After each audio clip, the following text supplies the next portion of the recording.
Section 6 of the Golden Sayings of Epictetus, by Epictetus, Aphorisms 116 through 140. Number 116. Ask me if you choose, if a cynic shall engage in the administration of the state. O fool! Seek you a nobler administration than that in which he is engaged? Ask you if a man shall come forward in the Athenian assembly and talk about revenue and supplies, when his business is to converse with men, Athenians, Corinthians, and Romans alike, not about supplies, not about revenue, nor yet peace and war, but about happiness and misery, prosperity and adversity, slavery and freedom. Ask you whether a man shall engage in the administration of the state, who has engaged in such an administration as this? Ask me too if he shall govern, and again I will answer, Fool, what greater government shall he hold than he holds already? Number 117. Such a man needs also to have a certain habit of body. If he appears consumptive, thin and pale, his testimony has no longer the same authority. He must not only prove to the unlearned, by showing them what his soul is, that it is possible to be a good man apart from all that they admire, but he must also show them, by his body, that a plain and simple matter of life under the open sky does no harm to the body either. See, I am proof of this, and my body also, as Diogenes used to do, who went about fresh of look, and by the very appearance of his body drew men's eyes. But if a cynic is an object of pity, he seems a mere beggar, all turn away, all are offended at him. Nor should he be slovenly of look, so as not to scare men from him in this way either. On the contrary, his very roughness should be clean and attractive. Number 118. Kings and tyrants have armed guards wherewith to chastise certain persons, though they themselves be evil. But to the cynic conscience gives this power, not arms and guards. When he knows that he has watched and labored on behalf of mankind, that sleep hath found him pure, and left him purer still, that his thoughts have been the thought of a friend of the gods, of a servant, yet one that hath a part in the government of the supreme God, that the words are ever on his lips. Lead me, O God, and thou, O destiny, as well as these. If this be God's will, so let it be. Why should he not speak boldly unto his own brethren, unto his children, in a word, unto all that are akin to him? Number 119. Does a philosopher apply to people to come and hear him? Does he not, rather, of his own nature, attract those that will be benefited by him, like the sun that warms, the food that sustains them? What physician applies to men to come and be healed? Though indeed I hear that the physicians at Rome do nowadays apply for patients. In my time they were applied too.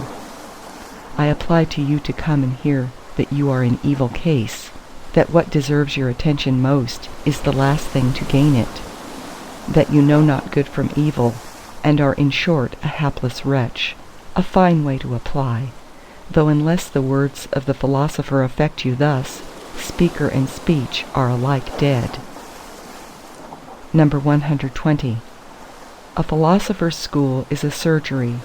Pain, not pleasure, you should have felt therein, for on entering none of you is whole.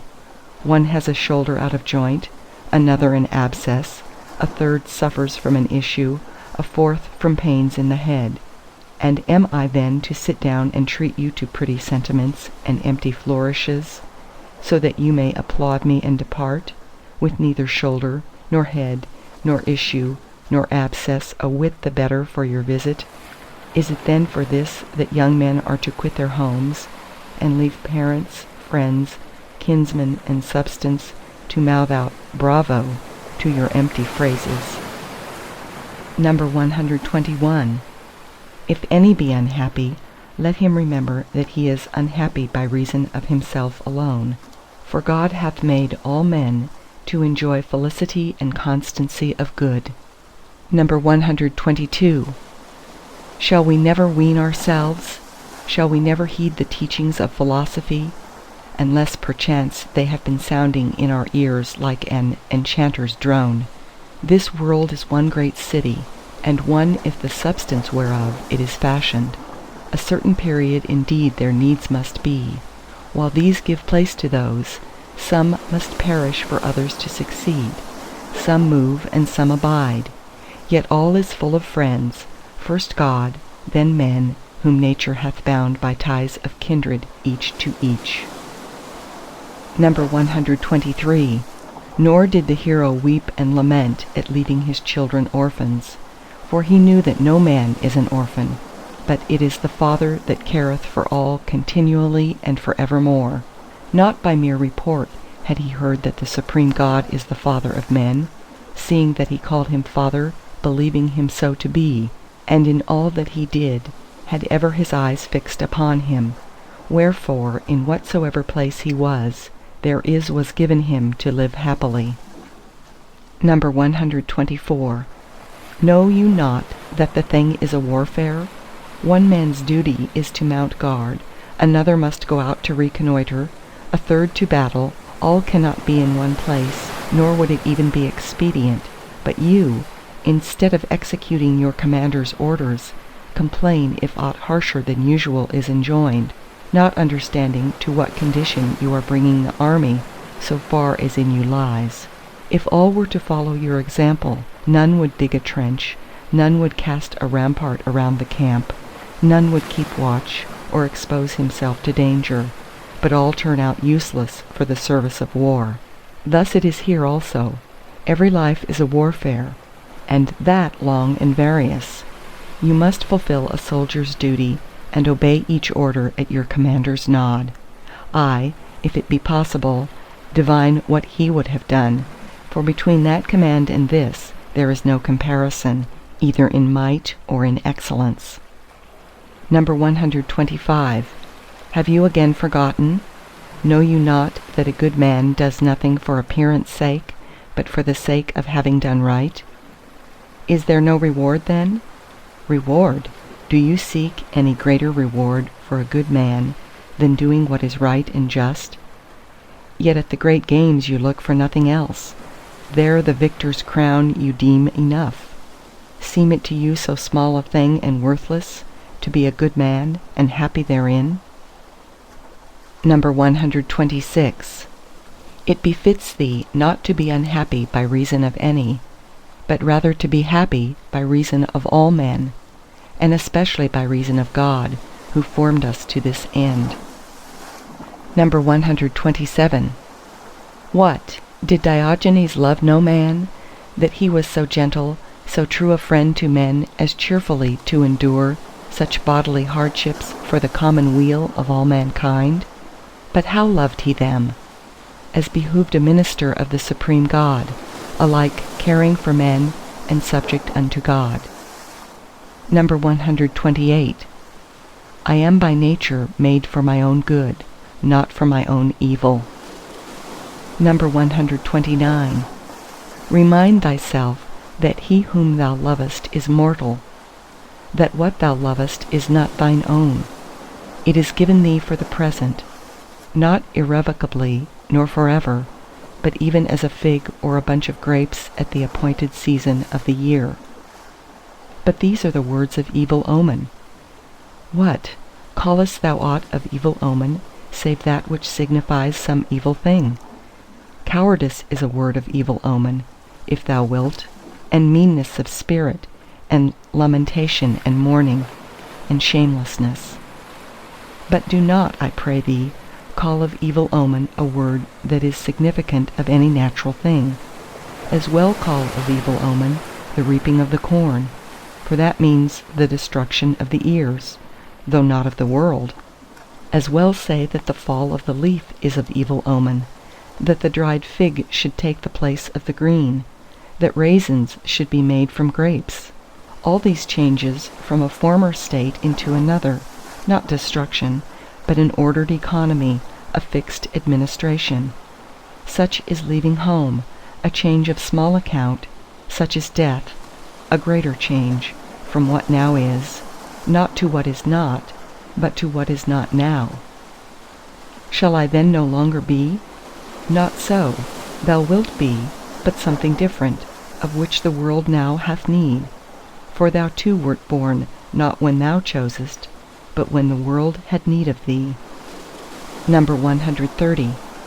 Wherefore a good man and true, bearing in mind who he is and whence he came, and from whom he sprang, cares only how he may fill his post with due discipline and obedience to God.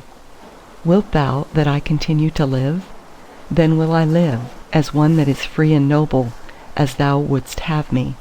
For thou hast made me free from hindrance in what appertaineth unto me.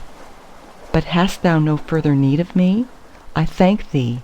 Up to this hour have I stayed for thy sake, and none other's, and now in obedience to thee I depart. How dost thou depart? Again I say, as thou wouldst have me, as one that is free, as thy servant, as one whose ear is open unto what thou dost enjoin, what thou dost forbid. Number 131. Whatsoever place or post thou assignest me, sooner will I die 1,000 deaths, as Socrates said, than depart it.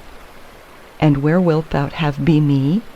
At Rome of Athens, at Thebes, or on a desert island? Only remember me there.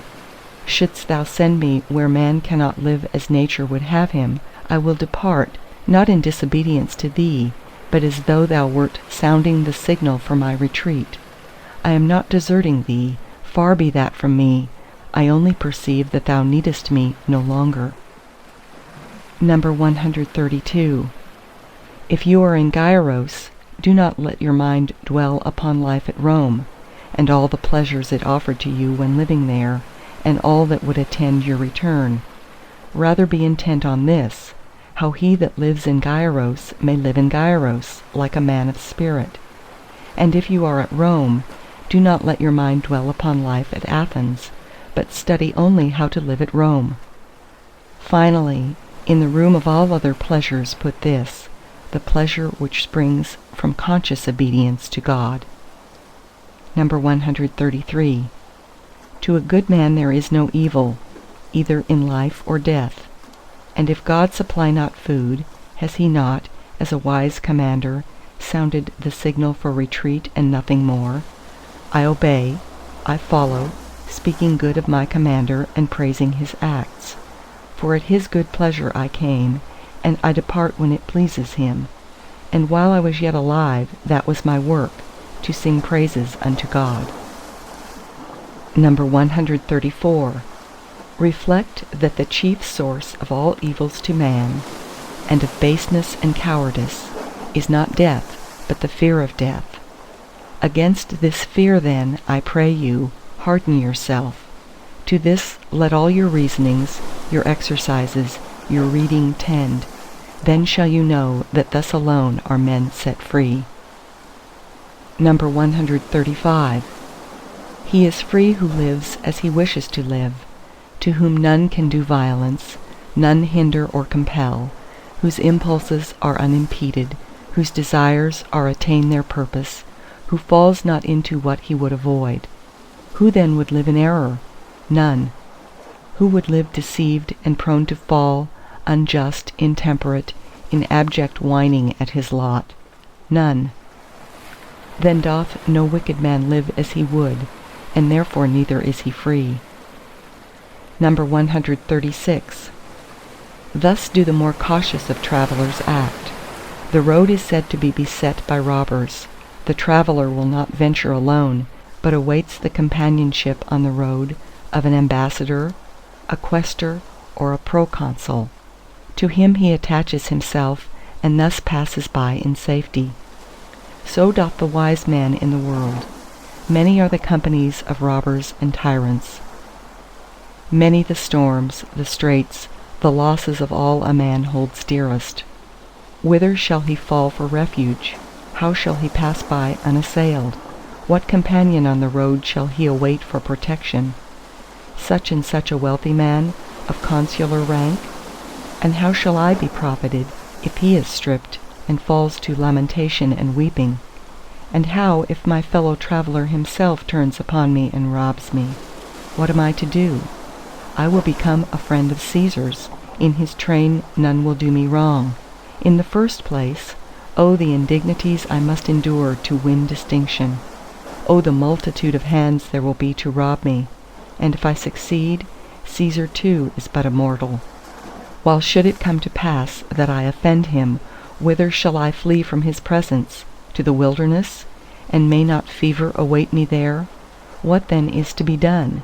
Cannot a fellow traveller be found that is honest and loyal, strong and secure against surprise?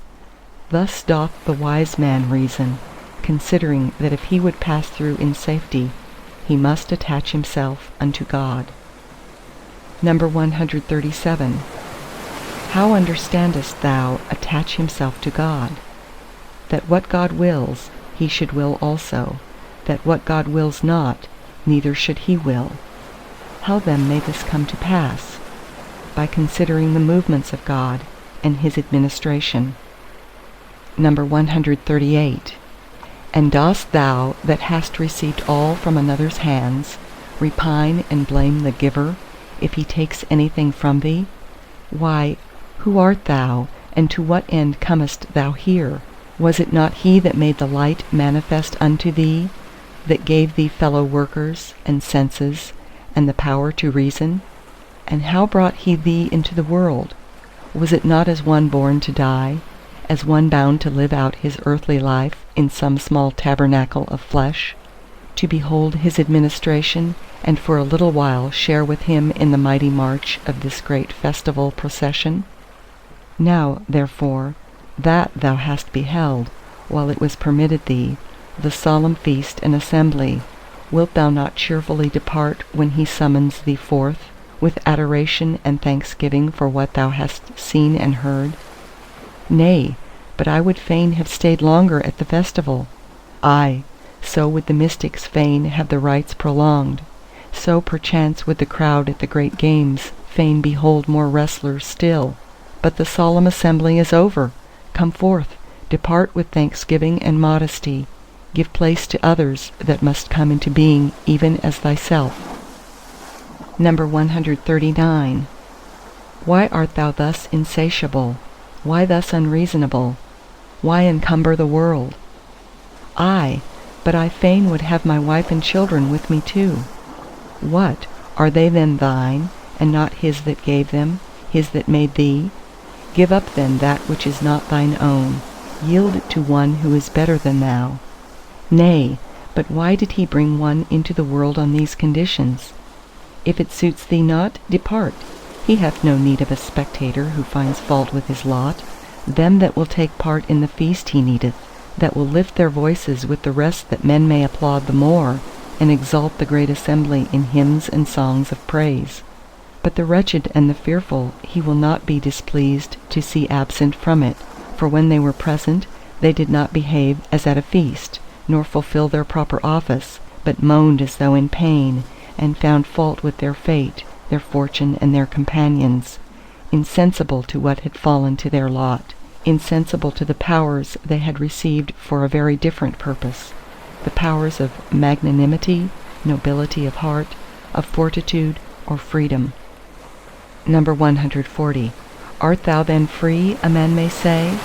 So help me heaven, I long and pray for freedom, but I cannot look my masters boldly in the face. I still value the poor body, I still set much store on its preservation whole and sound. But I can point thee out a free man, that thou mayest be no more in search of an example. Diogenes was free. How so? Not because he was of free parentage, for that indeed was not the case, but because he was himself free. He had cast away every handle whereby slavery might lay hold of him to enslave him, nor was it possible for any to approach and take hold of him to enslave him. All things sat loose upon him, all things were to him attached, but by slender ties. Hadst thou seized upon his possessions, he would rather have let them go than have followed thee for them. Ay, had it been even a limb, or mayhap his whole body, and in like manner relatives, friends, and country. For he knew whence they came, and whose hands and on what terms he had received them. His true forefathers, the gods, his true country, he never would have abandoned, nor would he have yielded to any man in obedience and submission to the one, nor in cheerfully dying for the other. For he was ever mindful that everything that comes to pass has its source and origin there, being indeed brought about for the weal of that his true country, and directed by him in whose governance it is. End of section 6.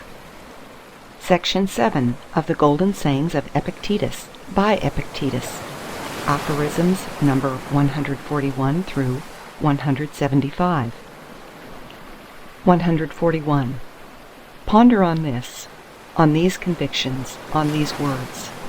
Fix thine eyes on these examples, if thou wouldst be free, if thou hast thine heart set upon the matter according to its worth.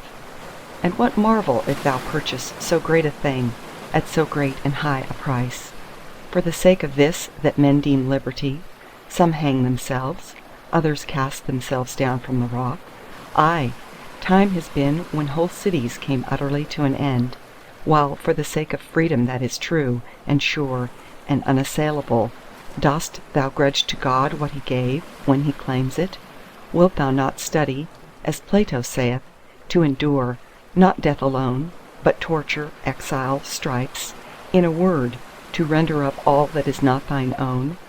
Else thou wilt be a slave amid slaves, wert thou 10,000 times a consul.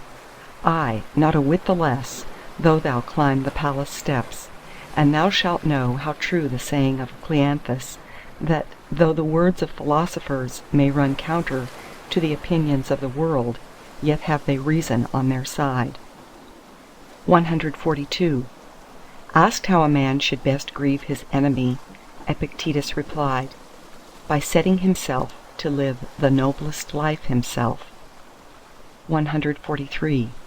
I am free, I am a friend of God, ready to render him willing obedience. Of all else I may set store by nothing, neither by mine own body, nor possessions, nor office, nor good report, nor, in a word, aught else beside. For it is not his will that I should so set store by these things. Had it been his pleasure, he would have placed my good therein. But now he hath not done so. Therefore I cannot transgress one jot of his commands.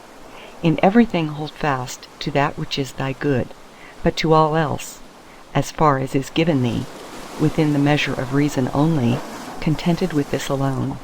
Else thou wilt meet with failure, ill success, let and hindrance. These are the laws ordained of God, these are his edicts, these a man should expound and interpret, to these submit himself, not to the laws of Mesurius and Cassius. 144.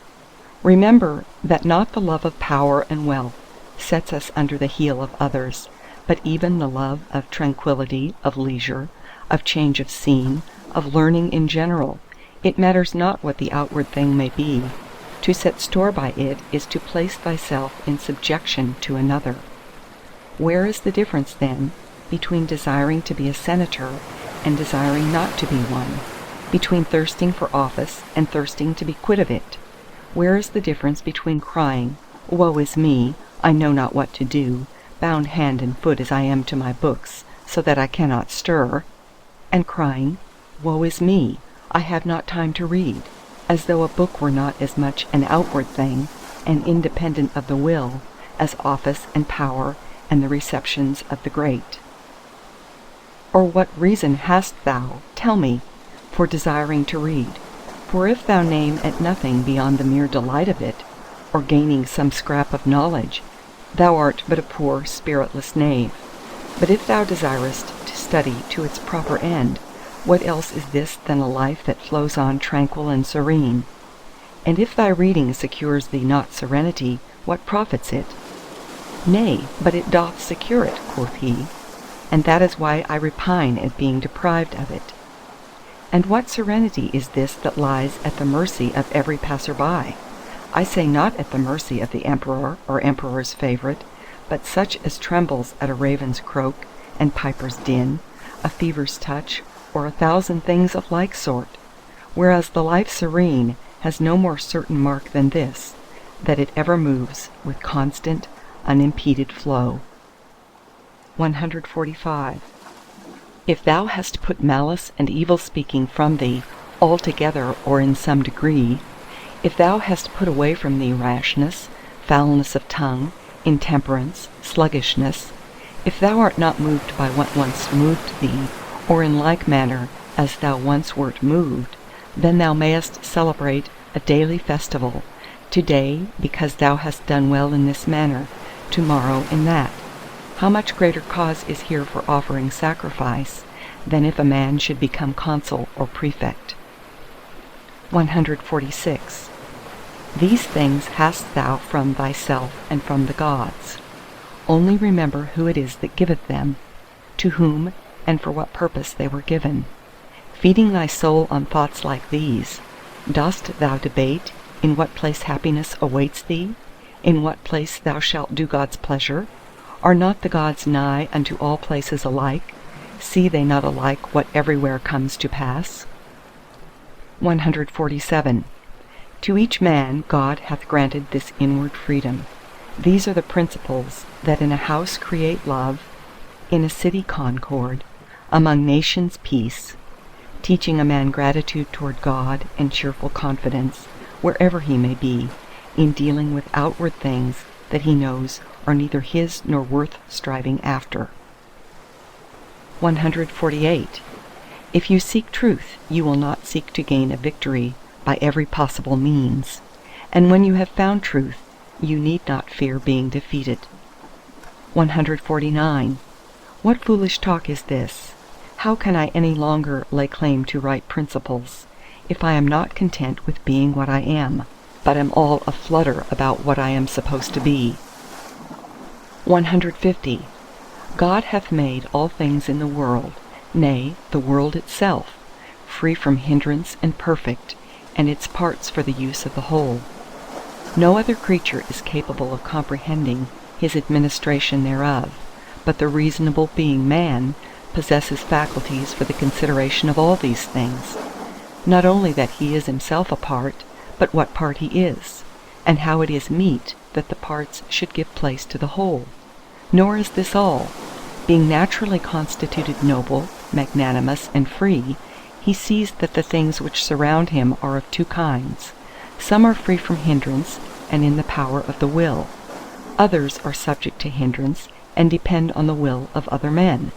If then he place his own good, his own best interest, only in that which is free from hindrance and in his power, he will be free, tranquil, happy, unharmed, noble-hearted, and pious, giving thanks to all things unto God, finding fault with nothing that comes to pass, laying no charge against anything. Whereas if he places his good in outward things, depending not on the will, he must perforce be subject to hindrance and restraint, the slave of those that have power over the things he desires and fears. He must perforce be impious, as deeming himself injured at the hands of God. He must be unjust, as ever prone to claim more than his due. He must perforce be of a mean and abject spirit. 151. Whom then shall I fear? The lords of the bedchamber, lest they should shut me out? If they find me desirous of entering in, let them shut me out, if they will. Then why comest thou to the door? Because I think it meet and right, so long as the play lasts, to take part therein. In what sense art thou then shut out? Because, unless I am admitted, it is not my will to enter. On the contrary, my will is simply that which comes to pass. For I esteem what God wills better than what I will. To him will I cleave as his minister and attendant, having the same movements, the same desires, in a word, the same will as he. There is no such thing as being shut out for me, but only for them that would force their way in. 152. But what says Socrates? One man finds pleasure in improving his land, another his horses. My pleasure lies in seeing that I myself grow better day by day. 153. The dress is suited to the craft. The craftsman takes his name from the craft, not from the dress.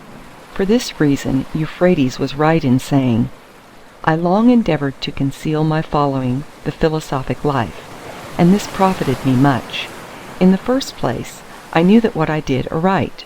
I did not for the sake of lookers on, but for my own. I ate aright unto myself.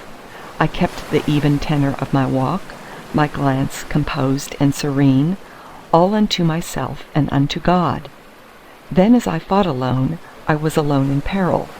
If I did anything amiss or shameful, the cause of philosophy was not in me endangered, nor did I wrong the multitude by transgressing as a professed philosopher. Wherefore those that knew not my purpose marvelled how it came about, that whilst all my life and conversation was passed with philosophers without exception, I was yet none myself. And what harm that the philosopher should be known by his acts, instead of mere outward signs and symbols? 154. First study to conceal what thou art. Seek wisdom a little while unto thyself. Thus grows the fruit. First, the seed must be buried in the earth for a little space. There it must be hid and slowly grow, that it may reach maturity. But if it produce the ear before the jointed stalk, it is imperfect, a thing from the garden of Adonis.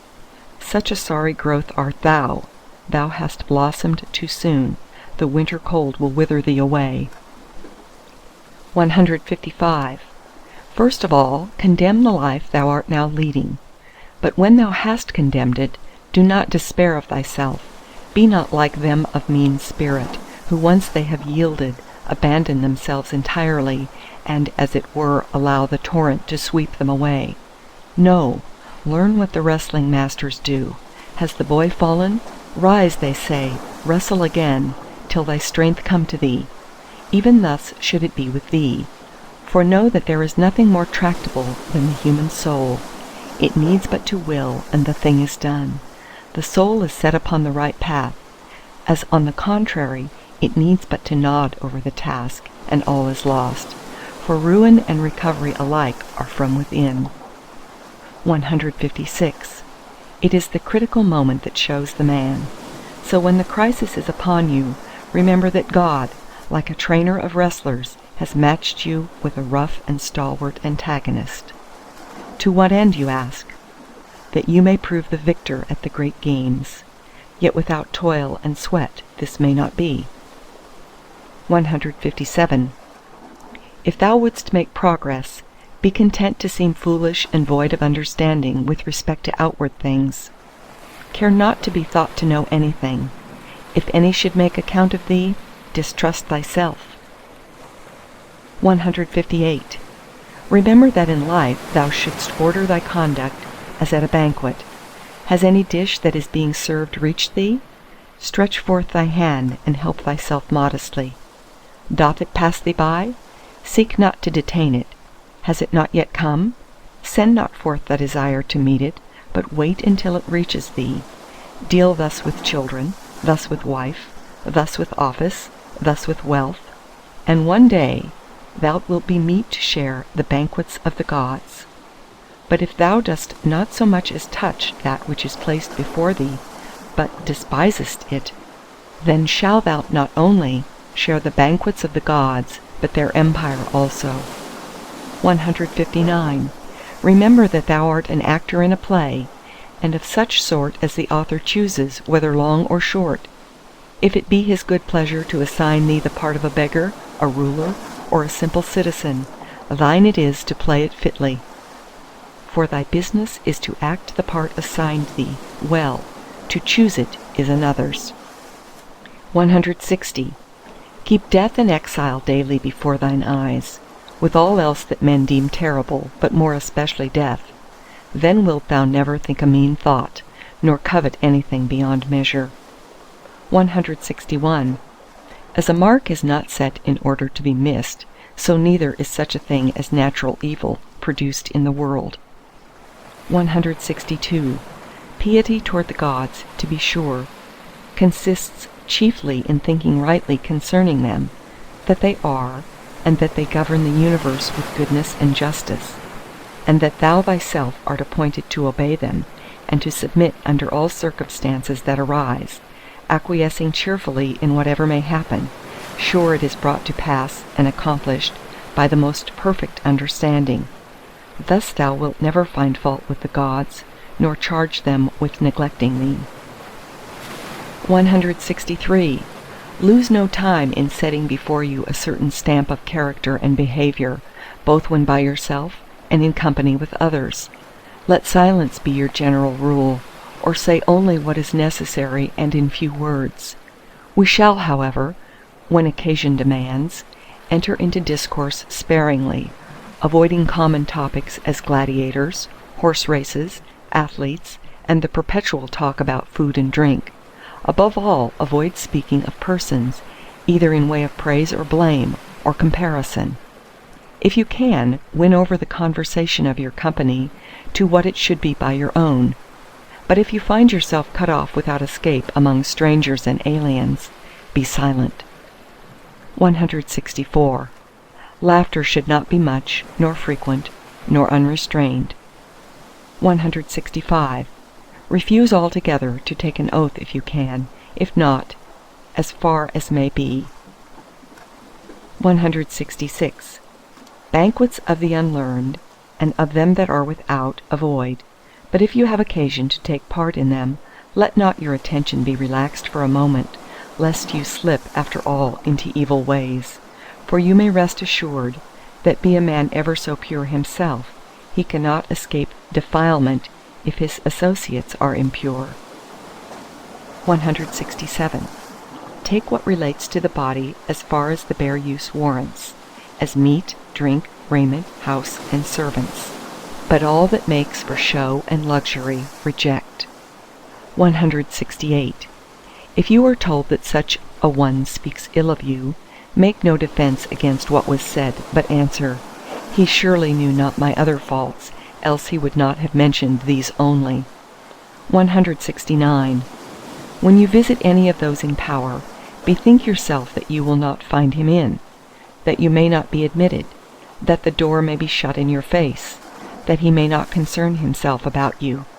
If with all this it is your duty to go, bear what happens, and never say to yourself, it was not worth the trouble, for that would smack of the foolish and unlearned, who suffer outward things to touch them. 170. In company, avoid frequent and undue talk about your own actions and dangers. However pleasant it may be to you to enlarge upon the risks you have run, others may not find such pleasure in listening to your adventures. Avoid provoking laughter also.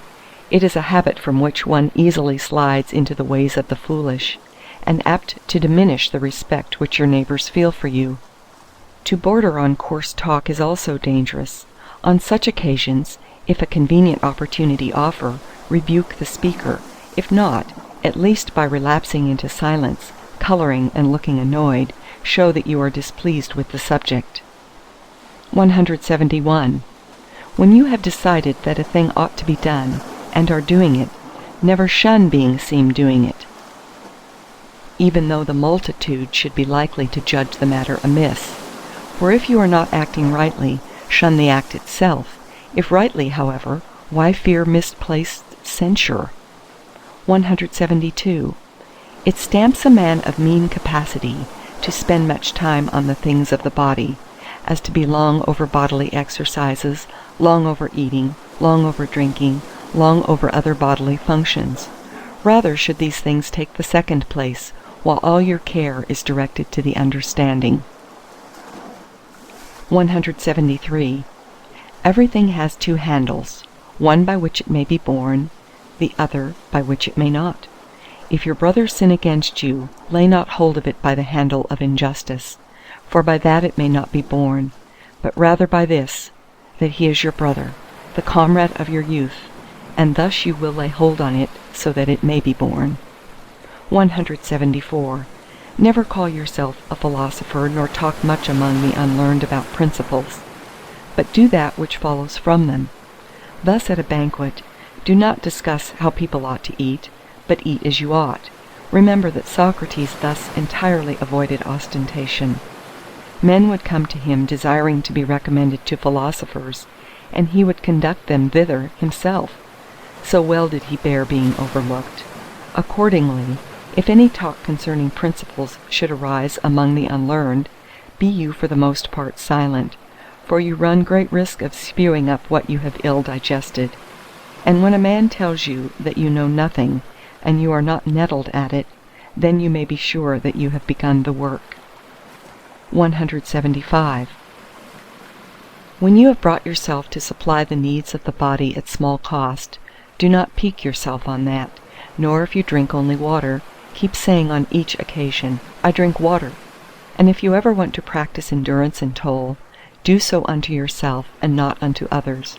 Do not embrace statues. End of section 7. Section 8 of the Golden Sayings of Epictetus by Epictetus. Aphorisms 176 through 188, and Appendixes A and B. Aphorism 176. When a man prides himself on being able to understand and interpret the writings of Chrysippus, say to yourself, if Chrysippus had not written obscurely, this fellow would have had nothing to be proud of. But what is it that I desire? To understand nature and to follow her. Accordingly, I ask who is the interpreter. On hearing that it is Chrysippus, I go to him. But it seems I do not understand what he wrote, so I seek one to interpret that. So far there is nothing to pride myself on, but when I have found my interpreter, what remains is to put into practice his instructions. This itself is the only thing to be proud of. But if I admire the interpretation and that alone, what else have I turned out but a mere commentator instead of a lover of wisdom? Except, indeed, that I happen to be interpreting Chrysippus instead of Homer. So when anyone says to me, Prithee, read me Chrysippus, I am more inclined to blush when I cannot show my deeds to be in harmony and accordance with his sayings. Aphorism 177. At feasts, remember that you are entertaining two guests, body and soul. What you give to the body, you presently lose. What you give to the soul, you keep forever. Aphorism 178. At meals, see to it that those who serve be not more in number than those who are served. It is absurd for a crowd of persons to be dancing attendance on half a dozen chairs. Aphorism 179. It is best to share with your attendants what is going forward, both in the labor of preparation and in the enjoyment of the feast itself. If such a thing be difficult at the time, recollect that you who are not weary are being served by those who are, you who are eating and drinking by those who do neither, you who are talking by those who are silent, you who are at ease by those who are under constraint. Thus, no sudden wrath will betray you into unreasonable conduct, nor will you behave harshly by irritating another. Aphorism 180.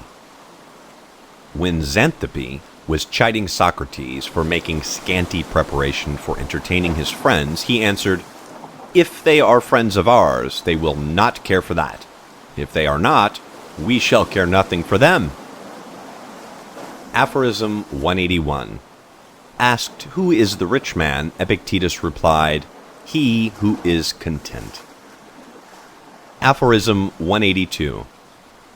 Favorinus tells us how Epictetus would also say that there were two faults far graver and fouler than any others, inability to bear and inability to forbear, when we neither patiently bear the blows that must be borne, nor abstain from the things and the pleasures we ought to abstain from.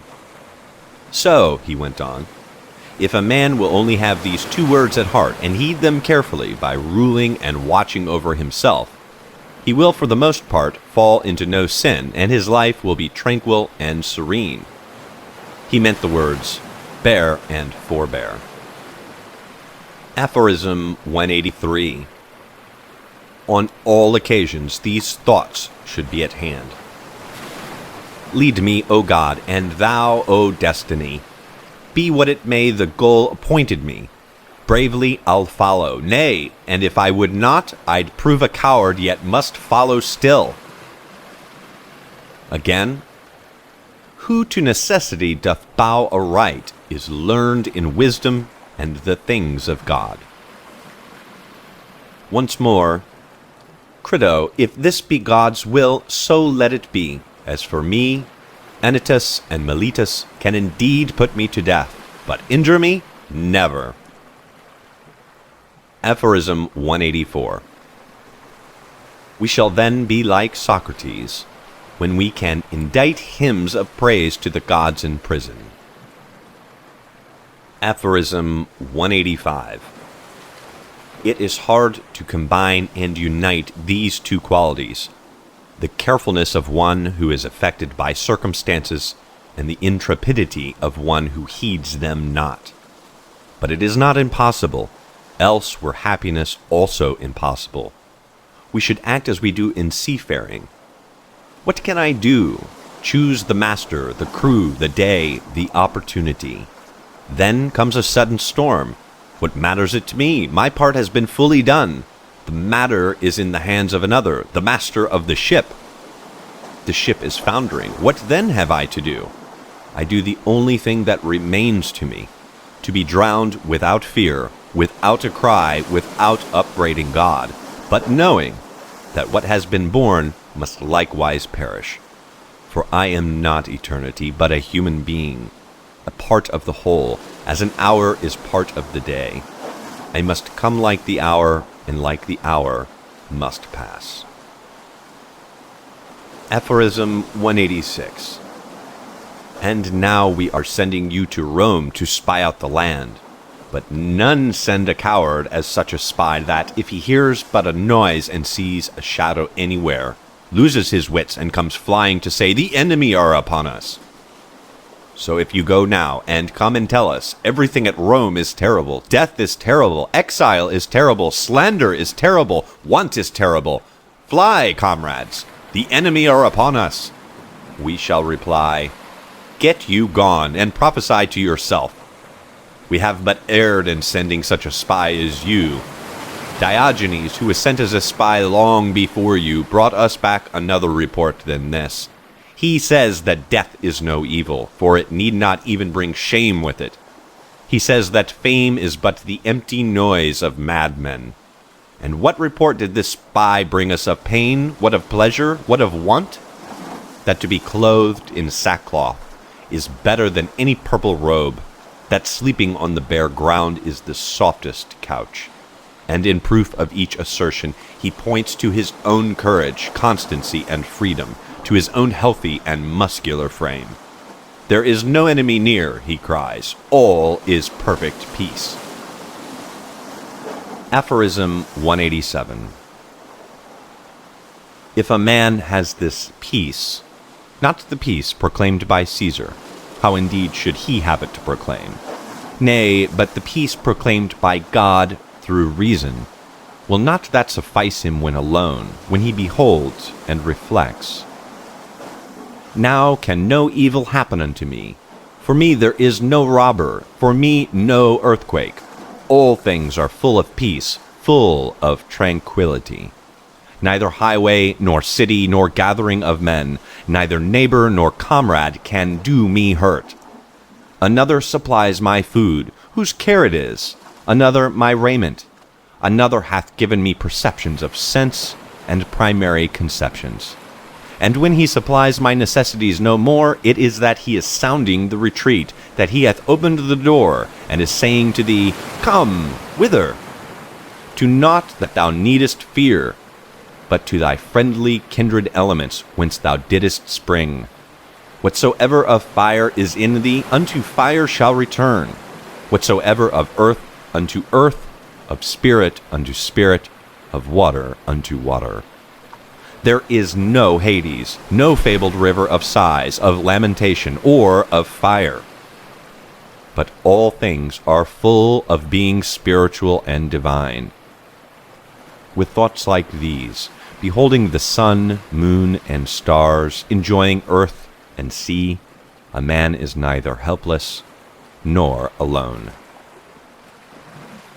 Aphorism 188. What wouldst thou be found doing when overtaken by death? If I might choose, I would be found doing some deed of true humanity, of wide import, beneficent and noble. But if I may not be found engaged in aught so lofty, let me hope for at least this, what none may hinder, and what is surely in my power, that I may be found raising up in myself that which had fallen, learning to deal more wisely with the things of sense, working out my own tranquillity, and thus rendering that which is its due to every relation of life. If death surprise me thus employed, it is enough if I can stretch forth my hands to God and say, the faculties which I received at thy hands for apprehending this thine administration I have not neglected. As far as in me lay, I have done thee no dishonor. Behold how I have used the senses, the primary conceptions which thou gavest me. Have I ever laid anything to thy charge? Have I ever murmured at aught that came to pass, or wished it otherwise? Have I in anything transgressed the relations of life? For that thou didst beget me, I thank thee for that thou hast given. For the time during which I have used the things that were thine, it suffices me. Take them back, and place them wherever thou wilt. They were all thine, and thou gavest them me. If a man depart thus minded, is it not enough? What life is fairer and more noble? What end happier than his? Appendix A. Fragments attributed to Epictetus. Fragment 1. A life entangled with fortune is like a torrent. It is turbulent and muddy, hard to pass, and masterful of mood, noisy, and of brief continuance. Fragment 2. The soul that companies with virtue is like an ever-flowing source. It is a pure, clear, and wholesome draught, sweet, rich, and generous of its store, that injures not, neither destroys. Fragment 3. It is a shame that one who sweetens his drink with the gifts of the bee should embitter God's gift reason with vice. Fragment 4. Crows pick out the eyes of the dead, when the dead have no longer need of them. But flatterers may mar the soul of the living, and her eyes they blind. Fragment 5. Keep neither a blunt knife, nor an ill-disciplined looseness of tongue. Fragment 6. Nature hath given men one tongue, but 2 ears, that we may hear from others twice as much as we speak. Fragment 7. Do not give sentence in another tribunal till you have been yourself judged in the tribunal of justice. Fragment 8. It is shameful for a judge to be judged by others. Fragment 9. Give me by all means the shorter and nobler life, instead of one that is longer, but of less account. Fragment 10. Freedom is the name of virtue, slavery of vice. None is a slave whose acts are free. Fragment 11. Of pleasures, those which occur most rarely give the most delight. Fragment 12. Exceed due measure, and the most delightful things become the least delightful. Fragment 13. The anger of an ape, the threat of a flatterer, these deserve equal regard. Fragment 14. Chastise thy passions, that they avenge not themselves upon me. Fragment 15. No man is free who is not master of himself. Fragment 16. A ship should not ride on a single anchor, nor life on a single hope. Fragment 17. Fortify thyself with contentment, That is an impregnable stronghold. Fragment 18. No man who is a lover of money, of pleasure, of glory, is likewise a lover of men, but only he that is a lover of whatsoever things are fair and good. Fragment 19. Think of God more often than thou breathest. Fragment 20. Choose the life that is noblest, for custom can make it sweet to thee. Fragment 21. Let thy speech of God be renewed day by day, aye, rather than thy meat and drink. Fragment 22.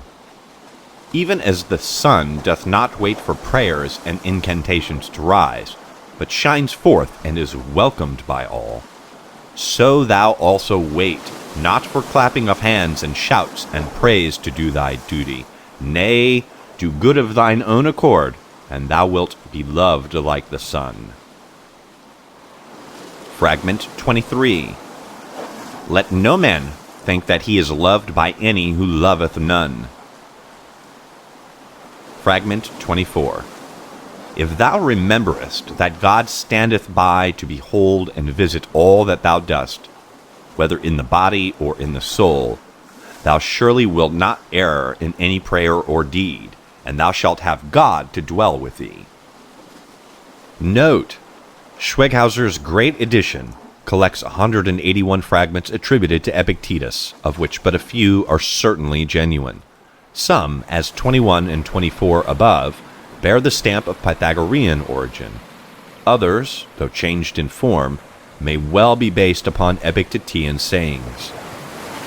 Most have been preserved in the Anthology of John of Stobai, or Stobaeus, a Byzantine collector, of whom scarcely anything is known but that he probably wrote toward the end of the 5th century and made his vast body of extracts from more than 500 authors for his son's use. The best examination of the authenticity of the fragments is Questiones Epicteti by R. Asmus, 1888. The above selection includes some of doubtful origin but intrinsic interest. Crossley. Appendix B. The Hymn of Cleanthes.